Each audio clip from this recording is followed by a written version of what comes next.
Narito na ang detalye ng mga balita. Inilatag ng bagong upong si PNP Chief General Nicolas Torre III ang ilang programa na tutugon sa hamon sa kanya ni Pangulong Ferdinand R. Marcos Jr. Kabilang na ang 3-minute response time. Sinagot naman ni Torre ang mga pumupuna sa kanyang pagkakatalaga bilang bagong hepe ng PNP. Si Patrick De Jesus sa report.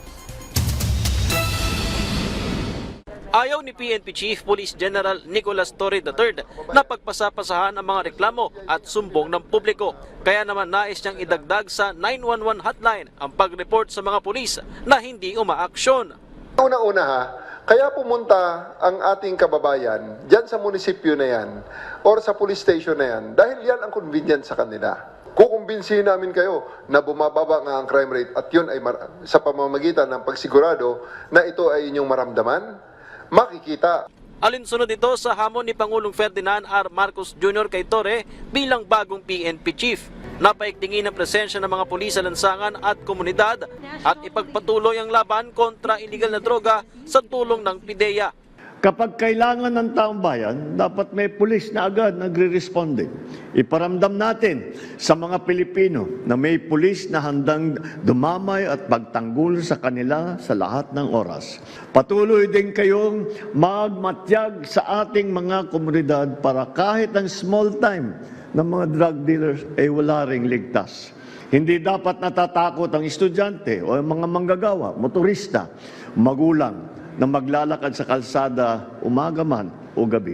Bahagi ng 3 core pillars ni General Torre ang pagpapatupad ng 3-minute response time sa mga iniuulat na krimen at iba pang insidente sa buong bansa, partikular sa major urban centers, na una niyang ginawa noong siya ay Quezon City Police District Director.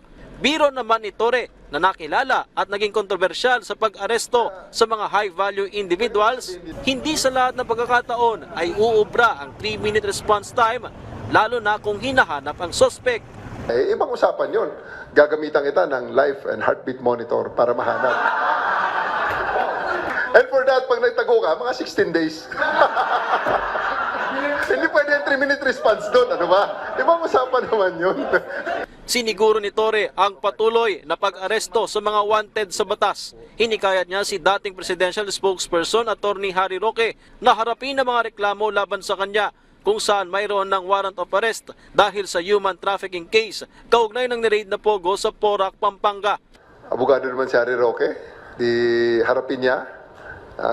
Kasi hindi ito yung kaso na hindi mo na pwedeng dalhin sa kalsada o para rally. You really have to come and submit yourself to the jurisdiction of the courts.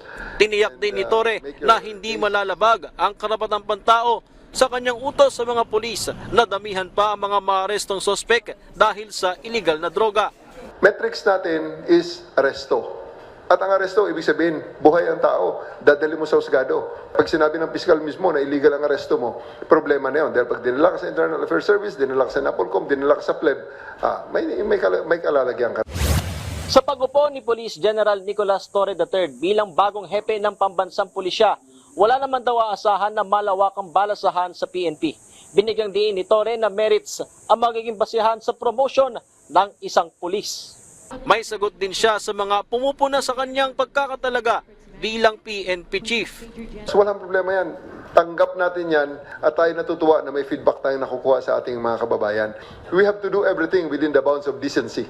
Si Torre na bahagi ng tagapaglunsad class of 1993, ang unang Philippine National Police Academy o PNPA graduate na naging PNP Chief.